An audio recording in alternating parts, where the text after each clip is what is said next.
অবশেষে চলে এলো সেই মাহেন্দ্রক্ষণ।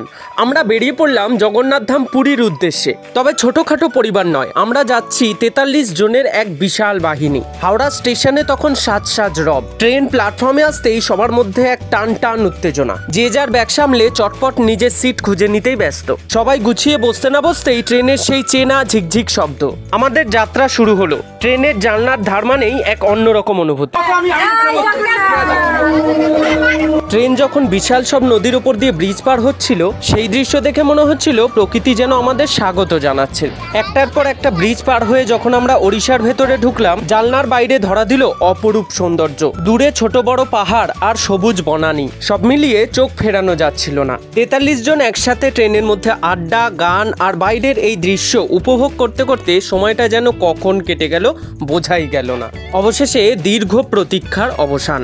আমরা পৌঁছে গেলাম স্বপ্নের শহর পুরী স্টেশনে। ট্রেন থেকে নামার পর আমাদের 43 জনের বিশাল ফ্যামিলি যখন এক জায়গায় জড়ো হলাম, স্টেশনের প্ল্যাটফর্মটাই যেন আমাদের দখলে চলে এলো। সবার চোখে মুখে তখন দীর্ঘ যাত্রার ক্লান্তি নেই, আছে শুধু জগন্নাথ ধামে পৌঁছানোর এক অদ্ভুত আনন্দ আর এক্সাইটমেন্ট। স্টেশনের ভিড়ের মাঝেও আমাদের এই মিলন মেলা যেন এক টুকরো উৎসবের মতো মনে হচ্ছিল। স্টেশন থেকে যখন বাইরের দিকে বেরোচ্ছি, তখন চারপাশের কারুকার্য দেখে মনটা ভরে গেল। বিশেষ করে স্টেশনের দেওয়ালে আর অলিন্দে জগন্নাথ দেবের সেই অপূর্ব মূর্তি আর সাজসজ্জা আমাদের মনে করিয়ে দিচ্ছিল আমরা এখন মহাপ্রভুর চরণে। ওড়িশার ঐতিহ্য আর আধ্যাত্মিক ছোঁয়া যেন স্টেশনের প্রতিটি কোণায় মিশে আছে। স্টেশনের বাইরে পা রাখতেই পুরীর সেই চেনা হাওয়া যেন আমাদের স্বাগত জানালো। স্টেশনের বাইরের ব্যস্ততা আর আমাদের এই নতুন অ্যাডভেঞ্চারের শুরু, সব মিলিয়ে এক দারুণ অনুভূতি। সেদিন আর কেউ বাইরে বেরোলাম না। রাতে ডিনার সেরে সবাই হোটেলে ক্লান্ত শরীর নিয়ে ঘুমিয়ে পড়লাম। পরদিন একদম ভোরবেলা আমি, মা আর আমার এক মাসি মিলে পৌঁছে গেলাম সমুদ্রের ধারে। ভোরের